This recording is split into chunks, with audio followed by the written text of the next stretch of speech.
Have you ever looked in the mirror and saw that your tear trough kind of extends into your cheek and oftentimes makes you look tired even when you're not even tired and you have this small indentation in the middle of your cheek? This is called your mid-cheek groove, and I want to explain why this is happening and how we can soften the appearance of it.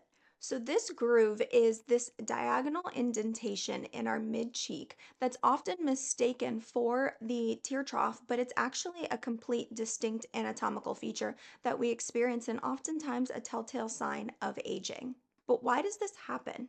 As we age, our cheek fat pads begin to descend, our skin thins out, and our supporting tissue kind of diminishes. And what's left behind is something called the zygomatic cutaneous ligament. And it's a ligament that attaches from the bone to the overlying dermis. And what happens is this ligament becomes exposed as we age because the tissue that was once covering is now descending, or that fat pad is now descending, exposing this ligament, creating a mid cheek groove. So this groove creates this shadow that extends from the tear trough all the way into the mid cheek. So even when we treat the tear trough directly, sometimes it looks like it's an incomplete treatment because we still have this mid cheek groove. So treating the mid cheek groove first can oftentimes support that tear trough. I always like to start out with cheek support before I inject the tear troughs directly because you can kind of indirectly treat the tear trough by giving that support. So let me walk you through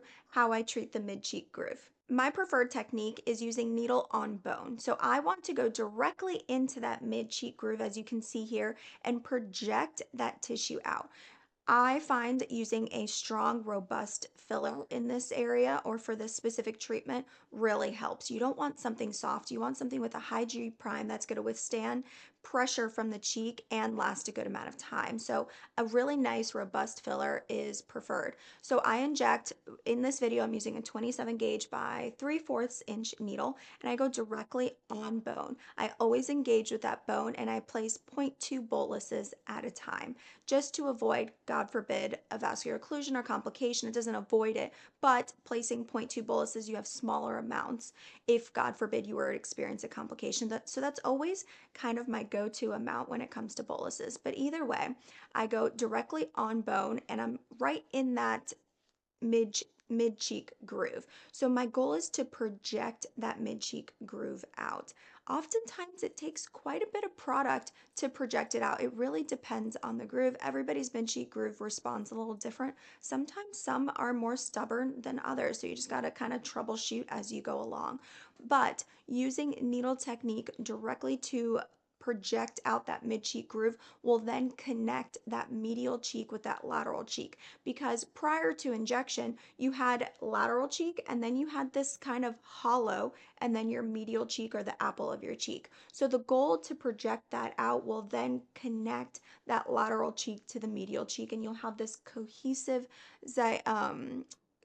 cheek with a beautiful light reflex that then makes you look less tired. And oftentimes, like I said, it'll indirectly treat the tear trough. So sometimes you won't even need to treat the tear trough, or you'll need less product. But creating that support specifically in that mid cheek groove will really, really help indirectly treat that tear trough.